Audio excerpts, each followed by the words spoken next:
மரணமும் ஜீவனும் நாவின் அதிகாரத்தில் இருக்கு.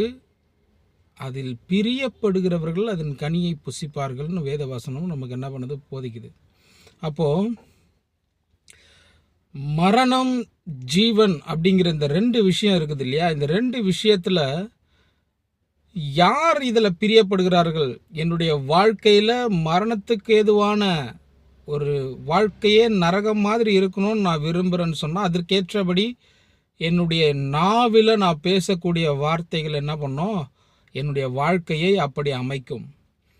இல்லை ஜீவனுக்கு ஏதுவான என்னுடைய வாழ்க்கை இருக்கணும் அப்படின்னு சொன்னால், ஜீவனுக்கு ஏதுவான என்னுடைய வாழ்க்கையை என்னுடைய நாவின் மூலயமா நான் அமைக்கலாம் என்று இந்த வசனம் ரொம்ப அழகாக போதிக்குது.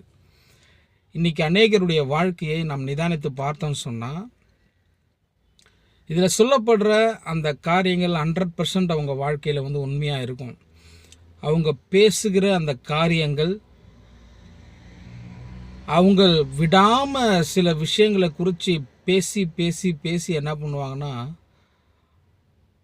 ஒரு கட்டத்துக்கு மேலே அவங்களால அதை தாங்க முடியாத ஒரு சூழல் அவங்க வாழ்க்கையில் ஏற்படும். வார்த்தைக்கு சக்தி இருக்குது. நல்லா புரிஞ்சுக்கங்க. இந்த உலகமே வார்த்தையால் தான் இயங்கி கொண்டு இருக்குது.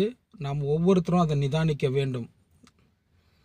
அப்படிப்பட்ட இந்த வாழ்க்கையில் வார்த்தையின் சக்தியை நம்ம புரிஞ்சு கொண்டு கூடுமான அளவுக்கு நல்ல வார்த்தைகளை பேசி நல்ல விதமான காரியங்களை நாம் செயல்படுத்துவோம் என்றால் நம் வாழ்க்கை நல்ல விதமாக அமையும் என்பது தான் வேதம் நமக்கு போதிக்கிற மிகச்சிறந்த ஒரு போதனையாக இருக்குது.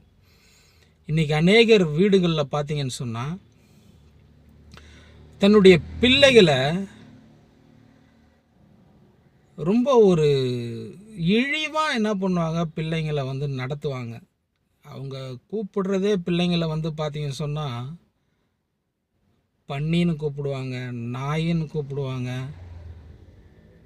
சனியனேன்னு சொல்லுவாங்க, எருமை மாடுன்னு சொல்லுவாங்க. அப்போது நீங்கள் கவனிக்கணும், கர்த்தர் கொடுத்துருக்கிற இந்த பிள்ளைய நாம் இப்படிப்பட்ட வார்த்தைகளால் சொல்லி சொல்லி சொல்லி அந்த பிள்ளைகளை அப்படிப்பட்ட ஒரு சூழலுக்கு தள்ளக்கூடாது. உங்கள் பிள்ளைய திட்டணும்னு சொன்னால், நான் வேணால் உங்களுக்கு சில வார்த்தைகளை சொல்லி கொடுக்குறேன். இன்னையிலேருந்து உங்கள் பிள்ளைங்களை அப்படி திட்டுங்க. அறிவின் சிகரமே அப்படின்னு திட்டுங்க. அழகின் அறிவே அப்படி திட்டுங்க. அறிவே அப்படின்னு திட்டுங்க. ஒழுக்கத்தின் சிகரமே அப்படி திட்டுங்க. இந்த வசனம் நமக்கு ரொம்ப ஒரு மிகச்சிறந்த ஒரு போதனையை நமக்கு போதிக்குது. மரணமும் ஜீவனும் நாவின் அதிகாரத்தில் இருக்குது. இந்த உலகத்தில் இருக்கிற ஒவ்வொருத்தருமே இதை யூஸ் பண்ணுறாங்க. ஆனால் தவறான விதத்தில் யூஸ் பண்ணிகிட்டு இருக்காங்க. பிரச்சனையில் இருக்கிறவங்க நின்று கொஞ்சம் யோசிங்க, என் வாழ்க்கை ஏன் பிரச்சனையில் இருக்குன்னு. நான் உங்களுக்கு சொல்கிறேன், நிச்சயமாக நீங்கள் பிரச்சனையை மட்டுமே பேசிக்கிட்டு இருப்பீங்க.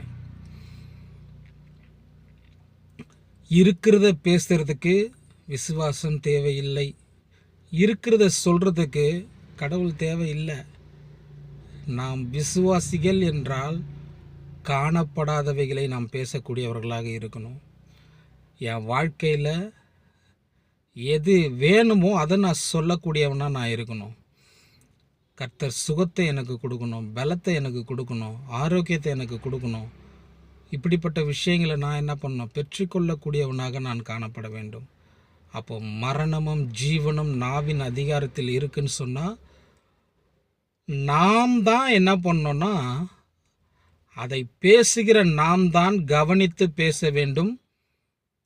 அப்புறம் நாம் கவனிக்காமல் பேசுகிறோம், அப்படி பேசினதுனால சில பிரச்சனைகள் நமக்கு வருதுன்னு சொன்னால் நாம் தான் நிதானிக்க வேண்டும்.